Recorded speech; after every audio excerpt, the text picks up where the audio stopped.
क्योंकि प्राण प्रतिष्ठा का आयोजन जिस पर पूरा जो देश है वो राममय है, माहौल अलौकिक है, अनूठा है और लगातार प्रधानमंत्री जो हैं वो मंदिरों की सेवा, यहाँ तक कि जिस तरह से उन्होंने आह्वान किया स्वच्छता के लिए, तो प्रधानमंत्री कई ऐसी यात्राएं कर रहे हैं। और आज जिस तरह से श्री रंगनाथ स्वामी मंदिर में प्रधानमंत्री ने ये पूजा अर्चन किया, तो इससे बेहतर शुरुआत क्या होगी, क्योंकि इन्हीं रंगनाथ स्वामी को जो भगवान रंगनाथ स्वामी हैं उन्हें खुद श्री राम ने पूजा था। तो इस लिहाज से आप देखिए ये जो जुड़ाव है अयोध्या से सीधा तिरुचिरापल्ली का, ये कितना अहम सेतु है जो उत्तर से दक्षिण को राम नाम से जोड़ता है, उस विश्वास से जोड़ता है। और इसीलिए कहा भी गया है भज राम, क्योंकि राम से बड़ा राम का नाम है। और इस स्तुति में हमने देखा कि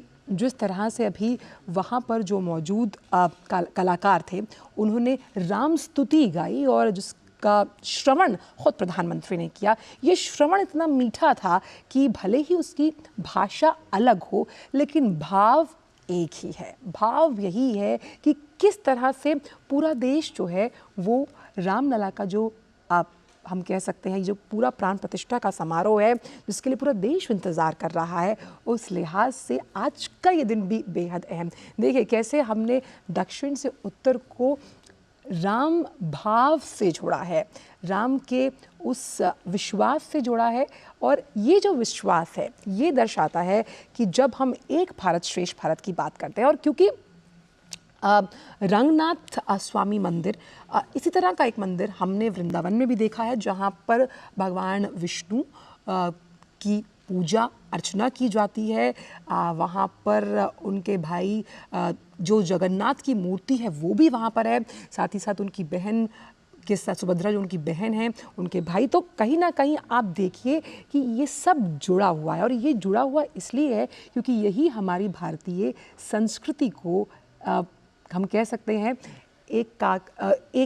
एकता के उस पूरे माला में पिरोकर रखता है। और जिस तरह से तमाम इतिहासों का उल्लेख, कई पुराण जो हैं उनका उल्लेख यहाँ नज़र आता है, ये अपने आप में दर्शाता है कि जब जिस तरह से क्योंकि खुद भगवान राम श्री रंगनाथ स्वामी को उसकी पूजा अर्चना किया करते थे, और एक बार उन्होंने विभीषण को जब ये जो मूर्ति है वो दी और कहा कि तुम इसकी पूजा अर्चना करो, और जब विभीषण इस मूर्ति को लंका ले जाने लगे तो उनके पैर जड़वत हो गए और जो मूर्ति है वो श्री रंगम में ही रह गई। ये कुछ इस तरह का इतिहास है जो कि इस मंदिर से जुड़ा है।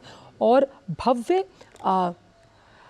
भव्य हिंदू मंदिर इसे माना जाता है जब विष्णु के तमाम मंदिरों की बात होती है, भगवान विष्णु के। और हमारे साथ बेहद खास मेहमान जुड़ गए हैं, शेखर अय्यर साहब जुड़े हुए हैं। शेखर अय्यर जी, बहुत बहुत स्वागत है हमारी इस खास पेशकश में। पहला सवाल तो मेरा यही है कि जिस तरह से हम सब जो रामलला का प्राण प्रतिष्ठा का आयोजन है उसका इंतज़ार कर रहे हैं बहुत उत्साह के साथ, लेकिन उससे पहले ये जो आज शुरुआत हुई है, खुद प्रधानमंत्री ने वहाँ पर जाकर इस कार्यक्रम में शिरकत की। जब हम बात श्री रंगनाथ स्वामी मंदिर की करते जिन्हें खुद भगवान राम अपने आराध्य के तौर पर पूजा करते थे।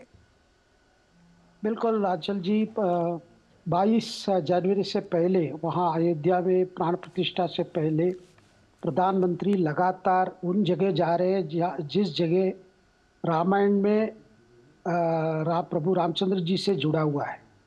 तो आज उनका श्रीरंगम जाना, उसके पश्चात अभी कुछ समय में वो रामेश्वरम पहुंचेंगे, वो भी प्रभु रामचंद्र जी से जुड़ा हुआ है क्योंकि श्रीलंका जाने से पहले स्वयं वहाँ पे ज्योतिर्लिंग स्थापना की थी, शिव जी की आराधना की थी, फिर उसके बाद वो श्रीलंका प्रस्ताव किए थे रावण से ये करने के लिए।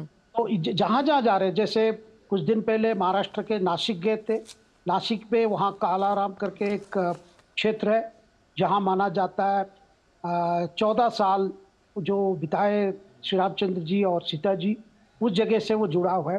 तो एक प्रकार से जो अयोध्या में होने वाली जो बहुत बड़ा जो कार्यक्रम है देश के लिए, इतिहास के लिए, उस सारे जगह प्रधानमंत्री जाके एक प्रकार से दक्षिण हो, पूर्व हो, उत्तर हो, पश्चिम हो, ये सारे एक प्रकार से लिंक करके प्रधानमंत्री स्वयं, क्योंकि अभी वो अनुष्ठान में है और वो चाहते हैं कि सब जगह जाके एक प्रकार से एक मैसेज भी जाता है कि एक देश एक है, देश का संस्कृति एक है, देश के जो अस्मिता भी एक है। तो ये एक बड़ा मैसेज जा रहा है इससे।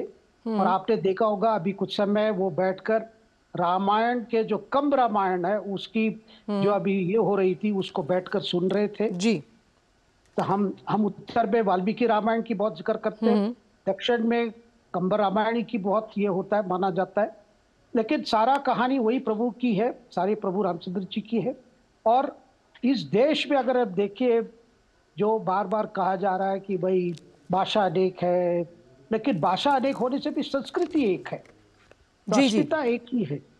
जी साथ ही सबसे अहम हम यहाँ पर ये भी देखते हैं शेखर अय्यर साहब की किस तरह से हमने उत्तर से दक्षिण को जोड़ा, और ये राम भाव है, ये वो विश्वास है राम भक्तों का, सनातन भक्तों का, चाहे हम उत्तर में हैं दक्षिण में हैं, लेकिन राम की स्तुति जिस तरह से प्रधानमंत्री ने उसका श्रवण किया, उस लिहाज से आप देखिए ये भाव जो है वो एक भारत श्रेष्ठ भारत की भावना को कहीं ना कहीं बहुत आत्मसात करता है। और ये विहंगम दृश्य चाहे हम दक्षिण में देख रहे हैं, लेकिन हर भारतीय का जो दिल है वो आज श्री राम को पुकार रहा है। बिल्कुल आंचल जी, और हमें सब मतलब हमको एक प्रकार से मौका मिला है कि अपने विरासत को समझने के लिए, जी। कि इतने मतलब सैकड़ों साल से, हजार सालों से जो चली आ रही है हमारी रिवाजें, हमारी ये वो क्या है, ये जानने के लिए एक बड़ा मौका है। और प्रधानमंत्री स्वयं मुझे लगता है कि इस जो बड़ी ये की है उन्होंने, जो प्रयत्न लिए हैं, और जहाँ भी जा रहे हैं आप देखिए वो जो उस जगह की विशेषता क्या है, अब रामचंद्र जी से कैसा जुड़ा हुआ था, वहाँ विशेषता क्या है। और आप जानते हैं ये जो मंदिर है श्रीरंगम मंदिर, प्राचीन मंदिर है, और कावेरी के, जहाँ कावेरी एक प्रकार से आइलैंड बन रहा है वहाँ पे है ये मंदिर। तो मतलब मैं यही सोच रहा हूँ अंचल जी, कितना रिसर्च प्राइम मिनिस्टर की दफ्तर और प्राइम मिनिस्टर स्वयं किए कि कहाँ कहाँ इस देश में रामायण से जुड़ा हुआ है और रामचंद्र से जुड़ा हुआ है। और जी। सारे जगह जाना, वहां जाके मंदिर विजिट करना, प्रार्थना करना, और एक प्रकार से सच में आप देखेंगे इसमें राजनीति नहीं है उतना जितना अस्मिता है और एक आध्यात्मिक सफर है। तो मैं मानता हूँ ये हमें सबको समझना चाहिए कि, क्योंकि बार बार प्रधानमंत्री कहते हैं कि आप जाइए, दूसरे राज्य जाइए, दूसरे स्टेट जाइए, वहाँ के ट्रेडिशन को समझिए, खान पान का भी ये कीजिए। तो बार बार वो आपने लाल किले से भी कहे, कई बार मन की बात पे भी उनका यही अपील रहा है कि हमें हमारी देश को समझना चाहिए कि हमारी हेरिटेज क्या है, हमारी जो जो स्पिरिचुअल ट्रेडिशन रही है इस देश में, उसके पीछे क्या है। आचार्य अनेक है, संप्रदाय अनेक है, लेकिन जो भाव है उसमें जो भक्ति भाव, इस बार भी आपने देखा कम से कम 3 बार प्रधानमंत्री एक अपील कर चुके हैं कि ये समय है हमें जी। पूरा भक्ति भाव में हमें अपने आप को पूरा शामिल होनी चाहिए। और साथ ही क्योंकि इसे बैकुंठ धाम के रूप में भी कई जगहों पर इस नाम से जाना जाता है, जितना हम पढ़ पा रहे हैं आज श्री रंगनाथ स्वामी मंदिर जिसमें प्रधानमंत्री आज पहुंचे, और एक तरफ हमारे जो प्राण प्रतिष्ठा का आयोजन है, हमारे रामलला जो है उनकी प्राण प्रतिष्ठा जो 22 तारीख को रखी गई है, वो उनका जन्म स्थान है। उस लिहाज से भी कहीं ना कहीं ये जुड़ाव, ख़ास तौर पर जब हम तमाम सनातन प्रेमियों के लिए जानते हैं, वो बेहद अहम है। और यही जुड़ाव जो है वो जो हमारी संस्कृति है, जिसकी पाचन शक्ति विशाल है, अपार है, विस्तारवादी है, ये उसकी ही परिचायक है। बिल्कुल। और देखिए, क्योंकि एक बड़ी कोशिश राजनीतिक कारण से तमिलनाडु में खास करके हो रही थी, ये बताने के लिए भाई यहाँ पे रामचंद्र जी का कोई ये नहीं है, अस्तित्व नहीं है, यहाँ लोग यहाँ मानते नहीं है, यहाँ सब शिव पूजन करते हैं, शक्ति की पूजन करते हैं। इस तरह के एक भ्रम फैला गया राजनीतिक कारण से, ये दिखाने के लिए उत्तर अलग है, दक्षिण अलग है, हम द्राविड़ पार्टी के हैं, हम द्राविड़ ये करते हैं। लेकिन बात, ये जो शब्द है द्राविड़, जो या द्राविड़ा जिसको आप कहते हैं, ये क्या था? ये कोई एक पर्टिकुलर रेस का नहीं है द्राविड़, जिसको द्राविड़ा जो मानते हैं ये लोग। ये केवल कहा जा रहा है कि जब आदि शंकराचार्य ने जब उत्तर गए जी। केरल से अपने पदयात्रा करके ऊपर गए, तो तब लोगों ने पूछा आप कहाँ से आ रहे हैं, तब उन्होंने द्राविड़ का नाम लिया। द्राविड़ का मतलब ऐसा जगह जमीन, मतलब एक जगह जहां दोनों साइड, तीनों साइड में जहां समुद्र है। दक्षिण आप देखेंगे सदर्न पेनिनसुला को, एक तरफ अरब महासागर है, दूसरे तरफ बे ऑफ बंगाल है, और नीचे आपका हिंदू महासागर है। बिल्कुल। तो एक प्रकार से ये उस जगह का स्पॉट का जगह का ये है, द्राविड़ है। लेकिन राजनीतिक कारण से उसको ट्विस्ट करके ऐसा बताया गया कि उत्तर भारत के लोग आर्यवंशी है और दक्षिण के लोग द्राविड़ ये है। इस प्रकार की पॉलिटिकल जो है आज वो भ्रम को पूरी तरह से टकरा गया है। एक प्रकार से प्रधानमंत्री का एक पॉलिटिकल मैसेज भी यही है। ये जो आप कहानी बनाते हैं, एक प्रकार से जो एक भ्रम फैलाते हैं, क्योंकि राजनीतिक कारण से ये सब हो रहा था भाई।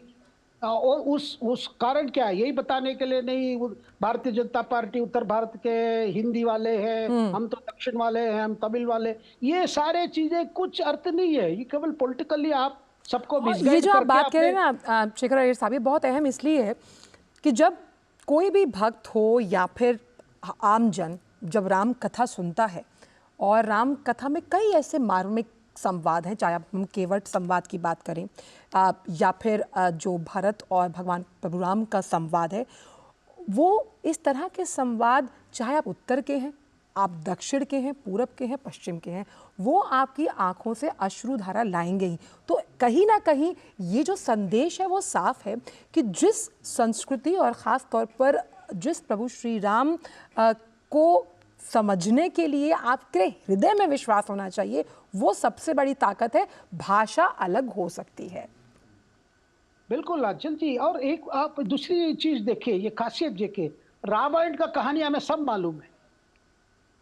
रामायण की कहानी सब मालूम है कि क्या हुआ था, कैसे वनवास गए, फिर वापस आए, जो सीता की अग्नि परीक्षा, सारा कहानी हमें देखिए। फिर भी जब भी दोबारा रामायण का ये होता है, वो कहीं रामायण की पाठ हो या रामायण के मतलब एक प्ले हो, लेकिन लोग जाके फिर वैसे ही सुनते जैसे कहानी जानते ही नहीं है, फिर शुरू से देखते हैं। देखिए यही खासियत है रामायण की। बिल्कुल। और क्योंकि हर उस रामायण के हर खंड में आप देखेंगे कुछ ना कुछ मैसेज है जो हमें समझने के लिए, हमारे जीवन में अप्लाई करने के लिए, यही खासियत है। इसीलिए जो जनवरी 22 तारीख जब प्राण प्रतिष्ठा हो रही है, उसको लेकर आप अगर एक लहर देख रहे हैं, एक राम भक्ति के एक लहर देख रहे हैं, कुछ आश्चर्य नहीं है। और ये केवल उत्तर प्रदेश तक सीमित है या उत्तर भारत सीमित है, ये कतई नहीं है। आज आप देखिए देश भर में 22 जनवरी दिन 12 बजे के लिए इंतजार सब कर रहे हैं। सब कर रहे हैं, हम कर रहे हैं, और ये जो इंतज़ार है ये बहुत जल्द ख़त्म हो जाएगा। बहुत बहुत शुक्रिया शेखर अय्यर साहब, आप जुड़े, आपने अपने कीमती विचार इस मंच से साझा किए। तो तमाम जो लोग इस वक्त डीडी न्यूज़ से जुड़े हैं, हम उन्हें बता दें कि प्रधानमंत्री का तमिलनाडु दौरा जो चल रहा है, उसमें प्रधानमंत्री ने श्री रंगनाथ स्वामी मंदिर में जाकर पूजा अर्चन किया है। इसके बाद भी उनके पूरे दिन का कार्यक्रम